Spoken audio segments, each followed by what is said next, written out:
Welcome, welcome, namaste. Thank you for joining me, the speaker, the body. There seems to be a need or an internal desire to self-diagnose today.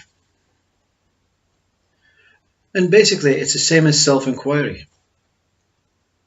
I'm going to have to do it on my own. I can no longer depend on the mind, the external minds and this mind.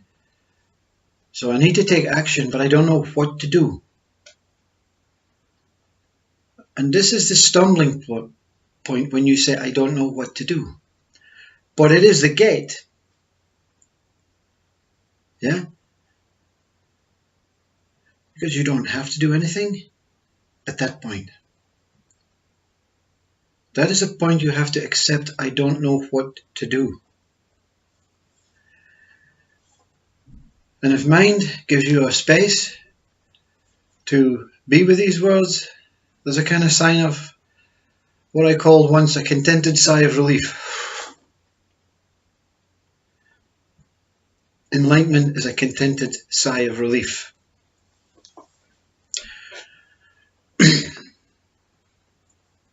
Of course, that's not the really true out of this world enlightenment, but that is an example of what it is. A sense of saying, I surrender, I give up. You're not surrendering your body, you're not surrendering anything except your mind. But you're not even surrendering to the mind, you see. That is the misinterpretation that a lot of speakers find it difficult to describe. You're not giving up the mind. You're not giving up on your body. You're giving up to the space that came with a knowing that there's nothing I can do. And this I is not you. There's nothing that no one else can do. Everyone uses the name I.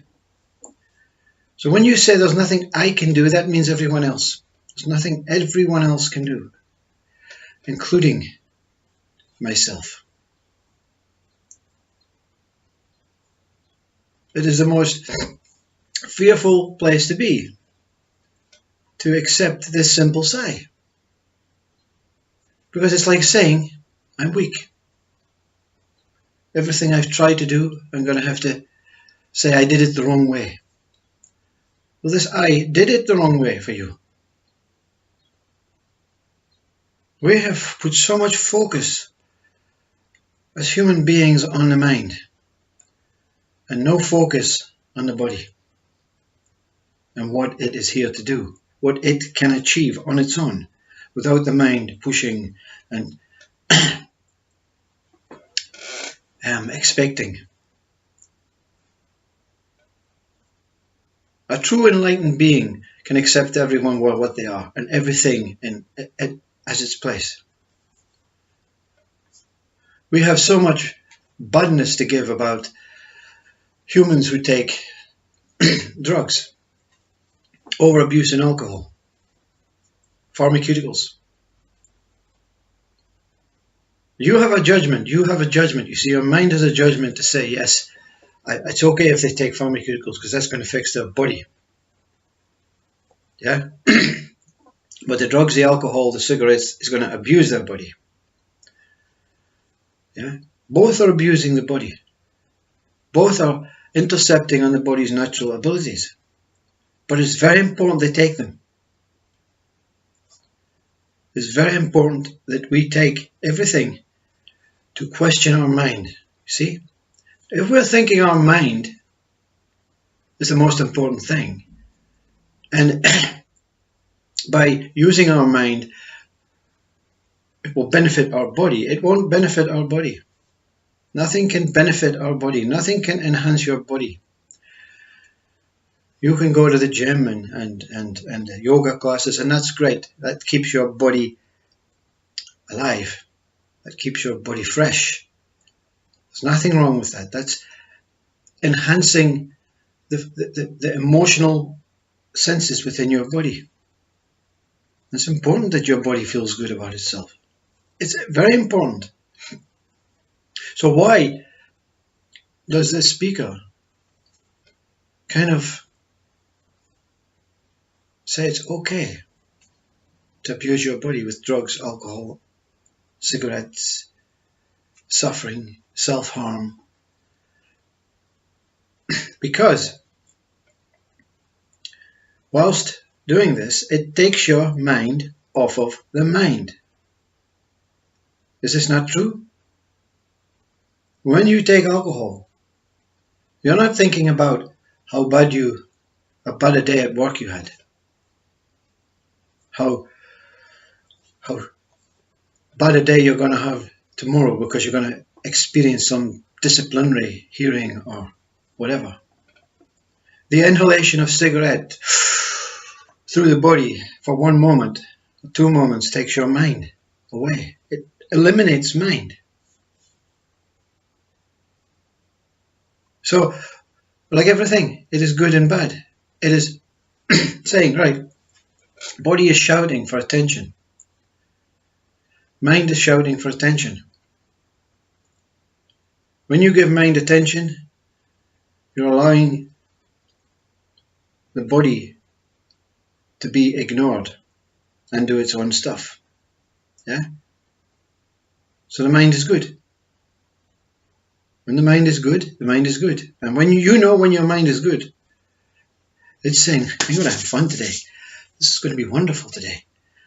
I'm going to try and do something good today. Yeah? That's the good mind. Body likes the good mind because body can say, yeah, okay, you leave me alone. And I'll kind of fix all the little things that are going in here and I'll make it all happy, happy, happy. And at that time when you say, I'm going to have fun today, you don't have to depend on drugs, alcohol, cigarettes, self-harming and self-suffering. But when the mind is bad and the mind is saying, you're lazy, you're fat, you're a failure, you're poor at work, you need to get this better job, you're not enjoying that, you see. You're thinking about future and past. And you're thinking about all the negative stuff. And this affects your body. So body's shouting for attention. And what do? You give it attention. The wrong attention. Drink, drugs, alcohol, cigarettes. So no speaker should be saying everything, all these experiences of taking things into your body are good, but they're also not bad. Each one is trying to cope with their mind and their body. Why don't we leave them to get on with it? Because our compassionate mind says, we know better. Yeah? The ones that really know better don't interfere. They don't interfere. They can only be there. They can only listen. They can only accept. They don't have to offer. They don't have to take. They simply have to be in presence. When you're in the presence of a good person, or a really compassionate, spiritual, highly in-tuned person, balanced mind and body, you don't crave for drinks, drugs, alcohol, self-harming and self-suffering, whatever these things, medication. But you don't also crave for attention from this negative mind, because you simply like being in the presence. It's not, I don't know what it is about this one. I just feel good. The world now is producing much more present beings. On YouTube, oh my God, there are so many coming forward. And not with ego. Not with this, give me some money and I'll show you the best way to do it. Yeah? Because you're going to get totally untrusted by these. And refer back to and say, my mind has been actually fooled again. And then you start suffering negative, and then the body starts suffering, and then the body craves for these things to be free. But you're not craving for the body to be free, you're craving from you as the body to be free from this negative mind. I always think that non-duality should be kept to the one who is in self-inquiry and total silence, for them to establish what non-duality is. I always think it is better if you have here, there's the mind, there's your body, and somewhere between these two you are. So there's a three-way going on. Mind is important. Body is much more important. And the one in the middle relies on them both. But without the one in the middle, body and mind don't exist. When I say the body is much more important than the mind, it has been proven that bodies can exist with no mind through dementia states, Alzheimer's states. No, don't judge, you see. Don't judge. Oh, yeah, but that's, I don't want to be like that. Don't judge. I'm not speaking about you. The body can survive with limited mind. The body is made up of limited mind. It's when this intelligent mind supersedes the body. The ego, I know better. Right, I'm going away and do this. Body, you just have to come with me. You're my slave. Right, what we're going to do is we're going to do this, and body's going, oh, I know. Tears come, laughter comes, pain comes, body aches, body is fluctuating from super pain to super joy. It's not experienced the balance. I mean, the super pain and the super joy are great. Everything in this life is happening on its own. Everything is great. The body is great. The mind is great. Ego mind is great. You are great. Everyone is great. Drugs are great. Alcohol is great. Cigarettes are great. Medication is great. Nutrition is great. Everything is great. Goodness is great. Badness is great. Everything is relevant to that individual for them to try and understand why they are punishing their body and why they are punishing their mind. Or is mind punishing itself? And then this mind that punishes itself punishes the body self. The body self suffers, gets illness. Mind apologizes. Too late.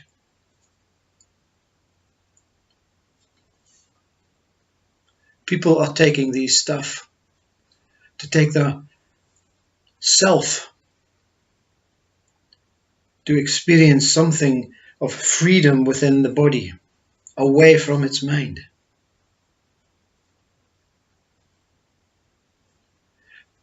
Unbalanced, yeah? Not good for the body. Not good for the body. The idea of concentrating on the body is good, but the way it's being concentrated on is bad. And then the opposite, when mind is full of life, full of joy, full of, oh, I feel so great today, I could climb Mount Everest. And mind's away, up climbing things, and body's being trailed behind. Oh my God. Running 500-mile marathons, being trailed across the line, dying, full of cramps and everything, and saying, what are you doing to my body? This is also great. Because we are here to experience. So there's no judgment on this either.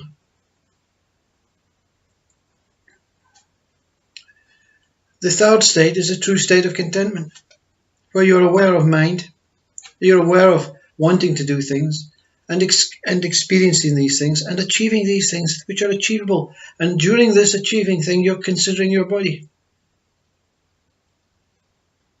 And in the other way, I don't need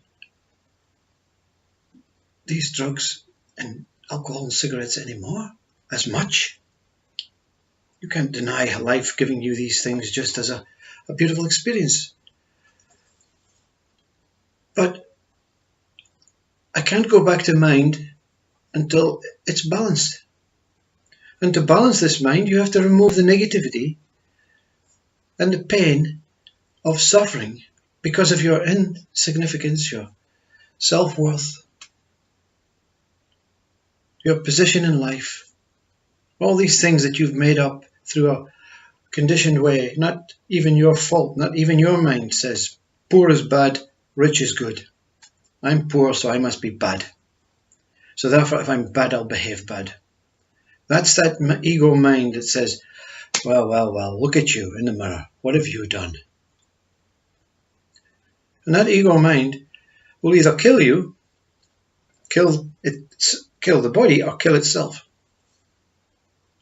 And when it kills itself, my God, instant awakening. But you have to look in the mirror and say, whatever you say about me, I'm not this body. You're looking at the reflection in the mirror saying, yeah, I hear you. I hear all these words about how bad I've been and how I'm unsuccessful and everyone is so disappointed with what I've done in my life. I hear all that. But I don't care because you're not speaking to this body. You're not speaking to the real me. I am much better than that. I'm only going by what you have told me, Mr. Negative Mind.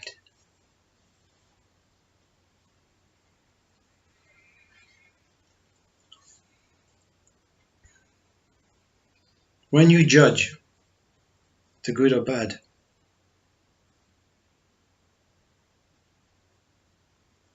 you're taking sides with mind or with body. Both appear with different suits of good and bad body, good and bad mind.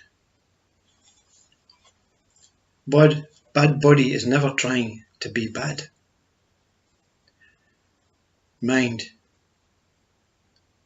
in whatever state it comes, bounces on itself as good and bad, with no warning.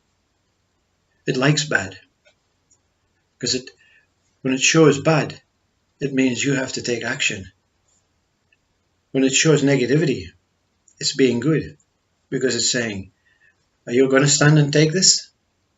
Or are you going to do something about me? Do you understand the way that good and bad comes? It's really important that you understand this. When something bad happens, is it a mind-based thought? Is it something physical that you see? Is it affecting your body? Is it affecting the quality of your life? Is it affecting the past? Is it going to affect the future?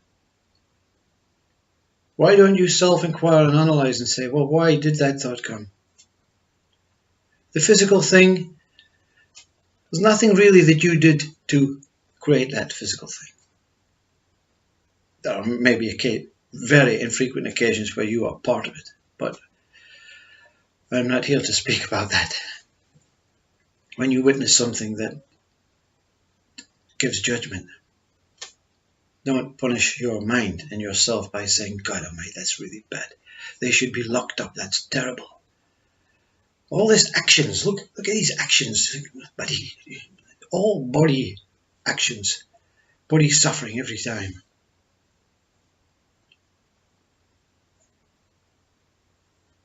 The badness thoughts comes for you to inquire, not about yourself as this person and take them personally, but as a separate mind, where you either are the body, whatever you are. If you believe you're the body, then you have to, it's a two-way discussion, or whether you are this middleman that simply recognizes that I'm separate from mind and body, and I see them having a discussion.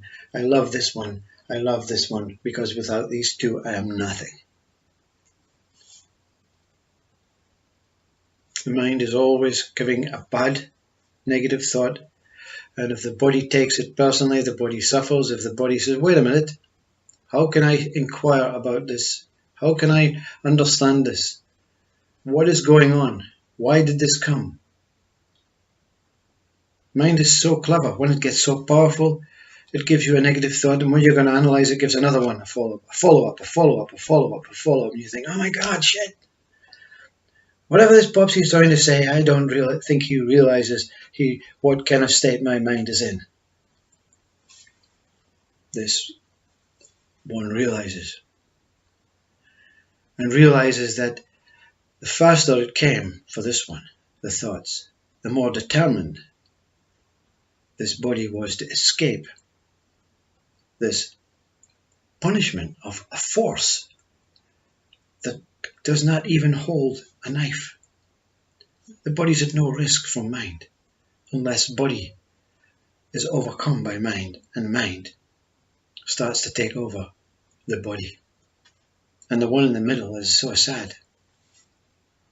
And it's the one in the middle that comes forward in awakening and goes, like the referee, aside. This is the space I'm speaking about. There's a pause, like Christ on the cross. Wow. Nothing I can do for Christ on the cross. I have to simply surrender. Body and mind surrenders. Self comes forward. No looking back anymore. You have to experience this now. No words can describe what happens when the referee, the teacher, the Sadguru surfaces and the other two, for one moment, dies. Body comes up quickly. Whew. Thank you. Mind that operates the body comes up. Hands are met. True one is here, holding body and mind in front of them, merging. And they all look to the side at ego, this dead thing. And then you laugh. How could I have been fooled by such stupidity? The Bible all makes sense. Non-judgment. Don't judge anything. Don't judge any single thing. If you do, you'll become aware, because something will come up behind you to kick you. Yeah, that's very good. Yes, you say that if that one comes off drugs, I can show it the way. That is ego. See? Don't let your ego compassionate mind come in front of pure mind. Pure mind means, oh my God, whatever that one's doing, I'm going to be here to support it. I cannot do anything other than be here and be with this one. Regardless of what my mind thinks this one is doing, he's doing it, or she's doing it, or they're doing it to overcome suffering and try and be free from this ego mind. And this ego mind is allowed to surface and come back, and the name can be reconnected. All the information can be reconnected. There's no loss. There's no gain. There's simply Buddha nature, contentment. And that's what it is. Everything remains as it is. Have a great day. Whatever you're doing, it's okay. You're going to be fine. Totally fine. I love you.